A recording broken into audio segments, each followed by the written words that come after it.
And she has a talk, it's titled AllNightRave.js, and normally I'm always curious about the talk titles. You know, is that, like, if it's like testing.js, is that really some JavaScript file called testing.js, or is it just a thing about testing in a JavaScript conference? And I'm really hoping that there actually is an AllNightRave.js that I can download and instantiate in AllNightRave, but we're going to find out. So give Floh a hand.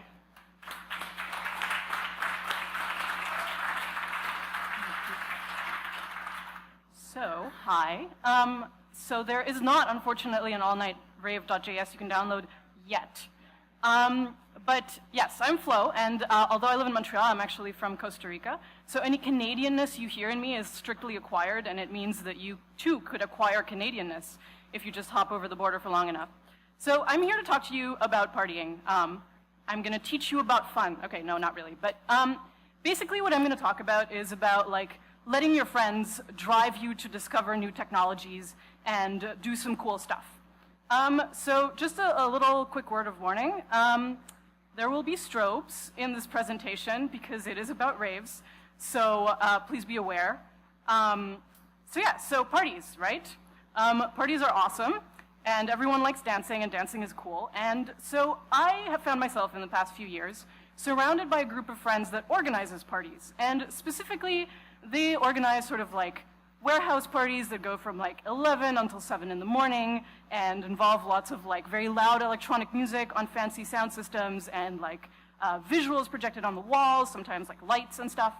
And so I am a developer. I'm a freelance developer doing mostly backend. And as a developer, you know, I build tools. So I like hacking and I like developing stuff to make money, to make cool things in the world, also for activism. And at some point it occurred to me that actually I could maybe help my friends and make cool tools for my friends. So also I like to have fun sometimes. So it's nice to not take myself so seriously and not subject everything I do to like really exacting quality control standards. So sitting with friends and like talking about parties and having them sort of discuss all the things that they want to do with a party, I'm kind of like, okay, well, how do I fit in here? So here are some party jobs. Note that there is no programmer in there. So there's like DJs, VJs, promoters who like make sure that there are people in attendance, maybe like a burly door person, which is not really a job that I can do, bartenders, performers, dancers, scary, super organized, like logistics people who make sure everything gets done. So how can I help anyone here? So a bunch of things are out. Doing logistics stuff sounds too much like what I do every day for work, so I decided that I would end up helping the VJ. And so if you've never been to a party that has a VJ, I'm going to give you a little bit of a sample of what something a VJ does might look like at a party like this. So just a maybe.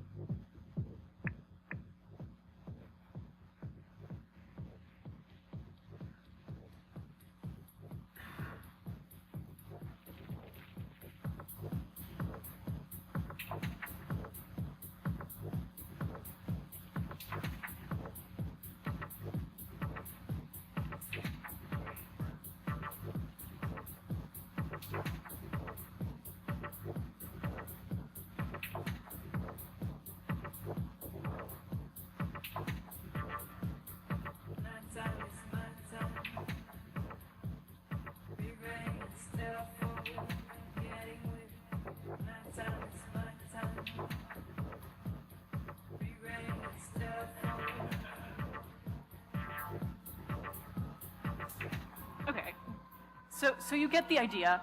So it's actually really fun. Like, playing with visuals like that is really fun if you're into like glitchy things and kind of trippy things and Disney. And it's also like a kind of cool interface to play with. So this is resolution, great. So yeah, it's a screen cap of a program called Modulate, which is one of the sort of typical VJ tools. And it's like you've got all these clips and you can apply all these effects on them and you can sort of apply them to each other in various ways and filter them, and it's super fun. And so you can have like, you know, footage from old movies and mash that up with some like fractal-y stuff, and it can be really quite interesting. And so what a VJ does is really like try to create sort of an immersive experience that goes with the music and something that people can look at, something that people can look at so that they don't stare at the same person's face for a million hours.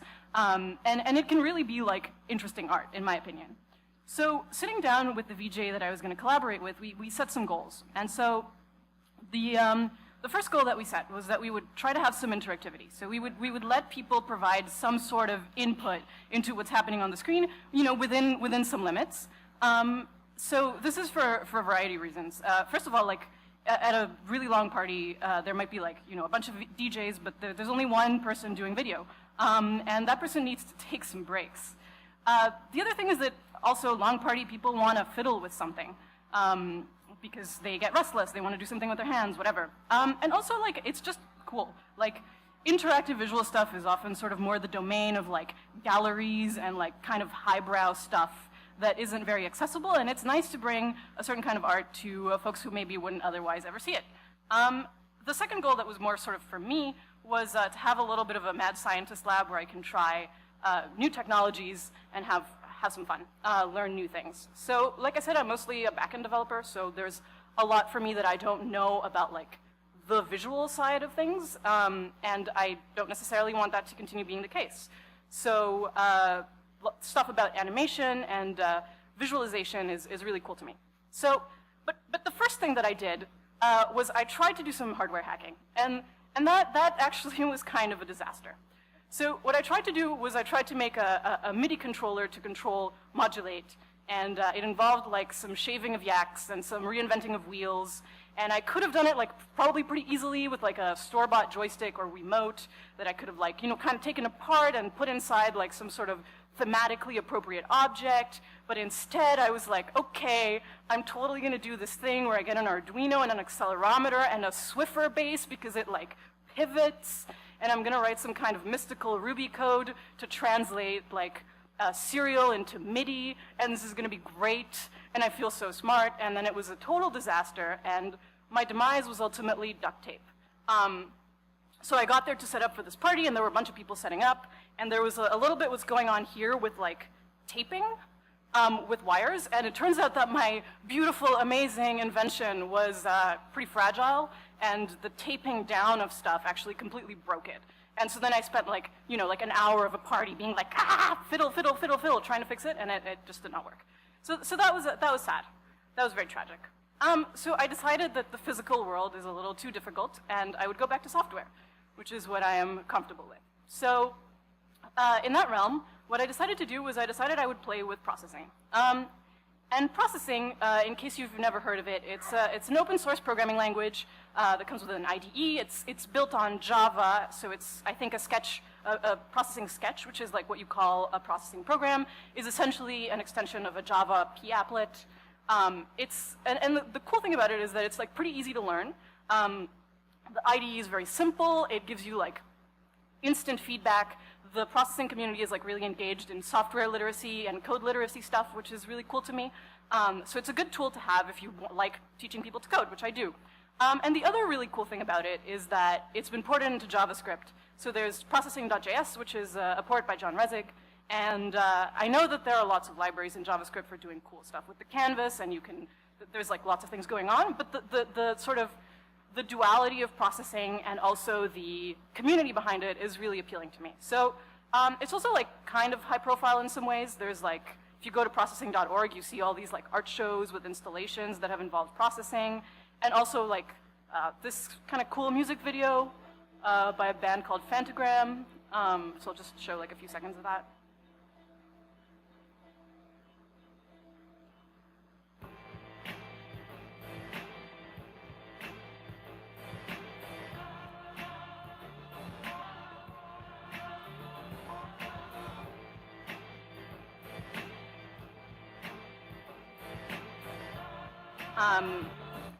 So there's also openprocessing.org, which is a huge community of just like Creative Commons licensed sketches that you can borrow, you can reuse, you can fork, you can download, whatever.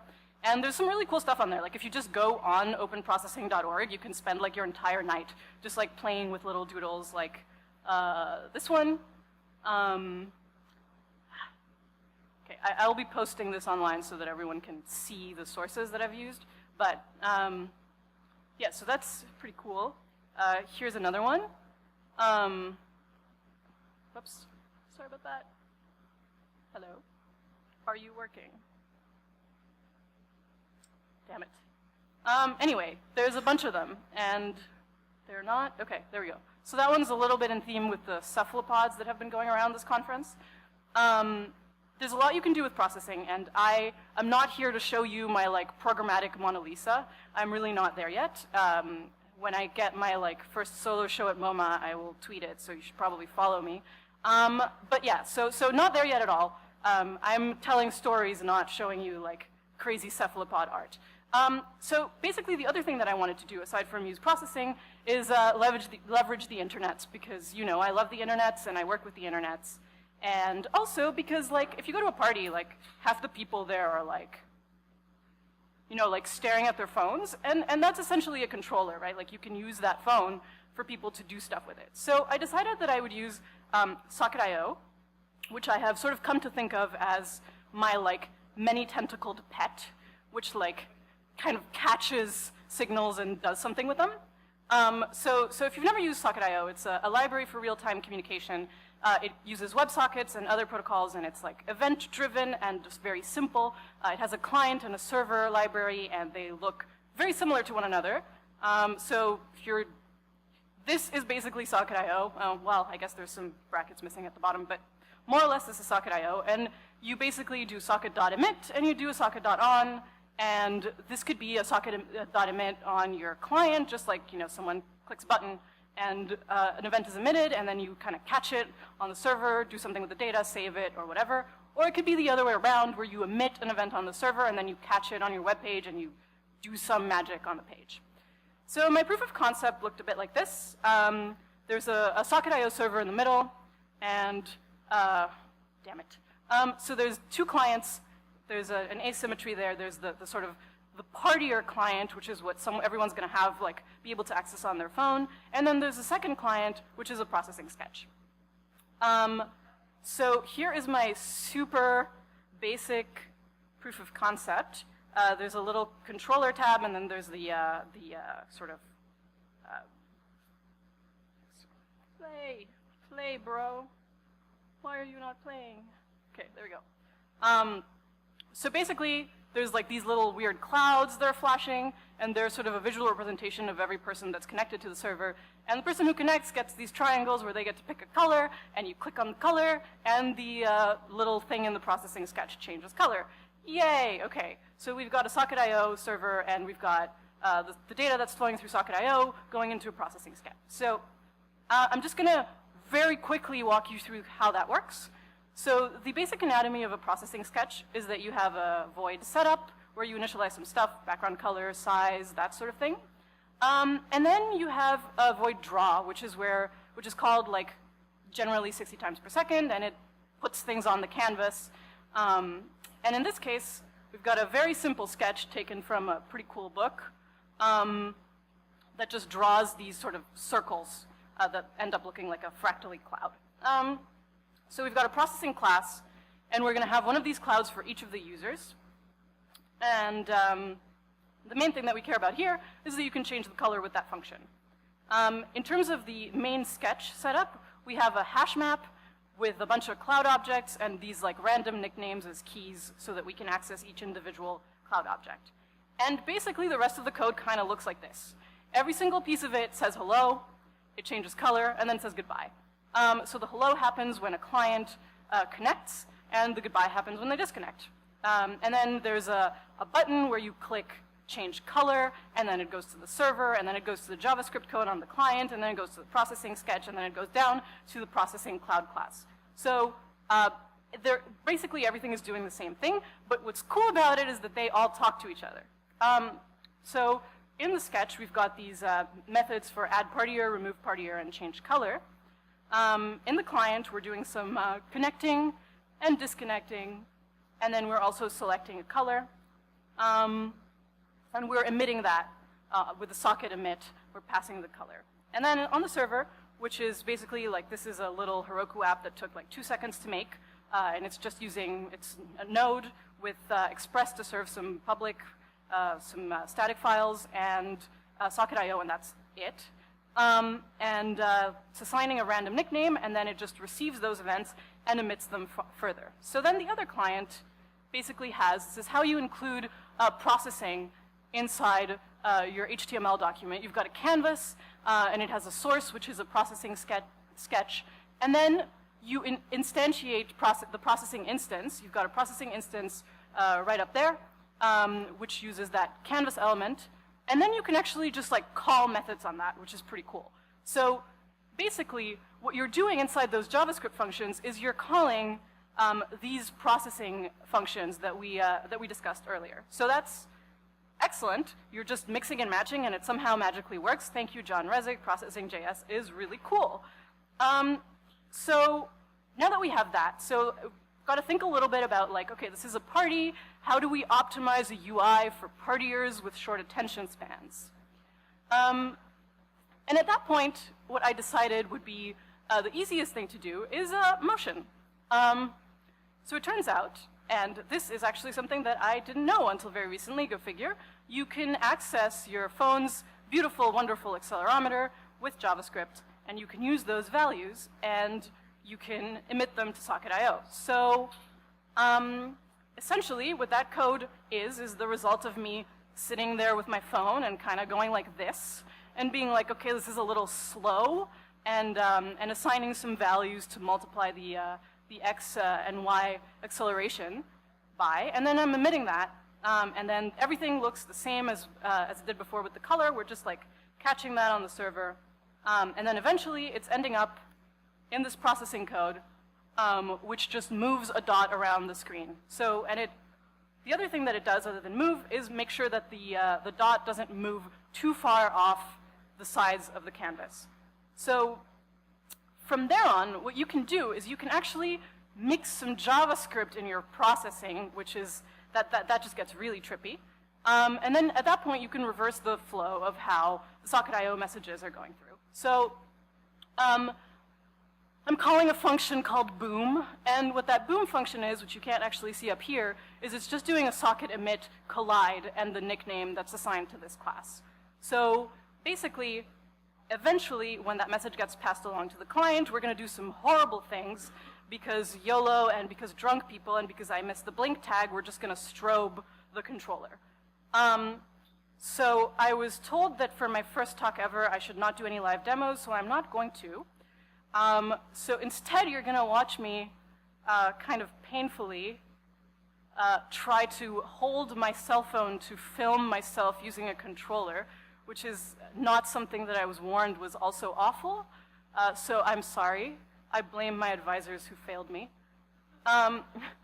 So also it's cut off, which is hilarious, so you can't really see me using my Nexus 7, moving it around. So yeah, horrible things, it strobes when you hit the edges. But it moves, and with some fine-tuning, it actually is a fairly intuitive motion. So the thing about this is, yikes, you're mixing processing with JavaScript, and it's kind of a little ugly.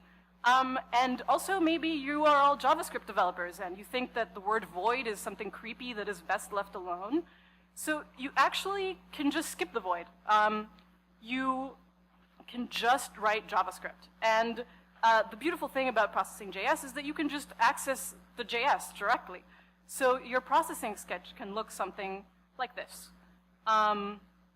You can have your processing.setup, which was where you initialize everything, and your processing.draw, which again is called 60 times per second. And then you can have those simple kind of fractally clouds will look a bit like this. So I'll leave that up for a second because JavaScript, maybe people actually want to look at it. So yeah, instead of calling ellipse, which you would call in processing, you're calling processing.ellipse.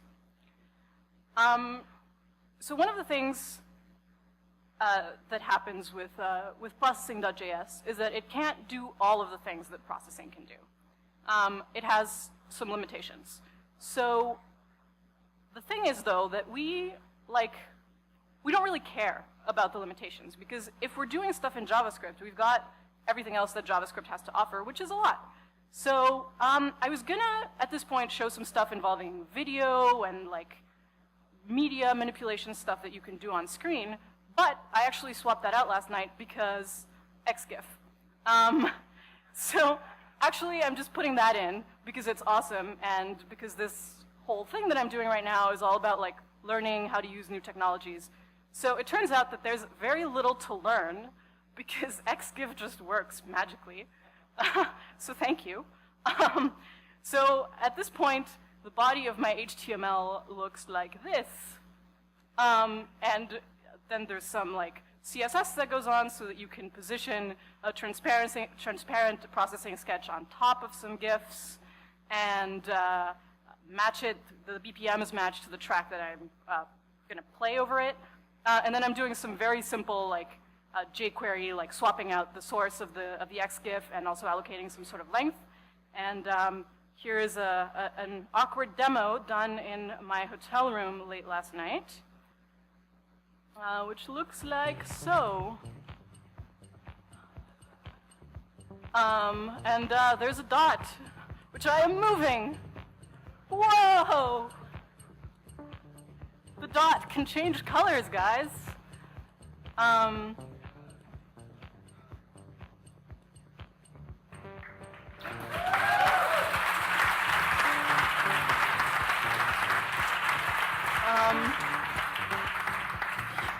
Yeah, party. So yeah, I worked some cephalopods in there too. So some next steps from here on. I realized I just blazed through that really quickly. So what I want to do next is I want to actually like dig into processing and make that like amazing processing art that is possible. So there's so many things you can do with like collision detection and flocking and curves, and like there's like really awesome stuff that you can do. So I'm really interested in like being able to assign the different things that you can kind of calculate in processing to different people on the dance floor and have it kind of be a surprise what they're going to be able to control. Also just adding more layers to the DOM and being able to like have stuff in front of stuff, kind of like XGIF plus the moving dot. Also better audio interaction. Since I just did this last night, I didn't have time to like actually get audio to sync properly, and there's a lot more subtleties than just BPM happening. And eventually I might have to confront my hardware demons again and provide different interfaces than just the phone. So most importantly, what I'm going to keep doing is just like partying on and having fun using new stuff and breaking new stuff, and making people have fun when they're dancing. So yeah, that's it for me. And my name is Floh again, and if you're in Montreal, you should hit me up on Twitter and I'll take you to some good parties. Thank you.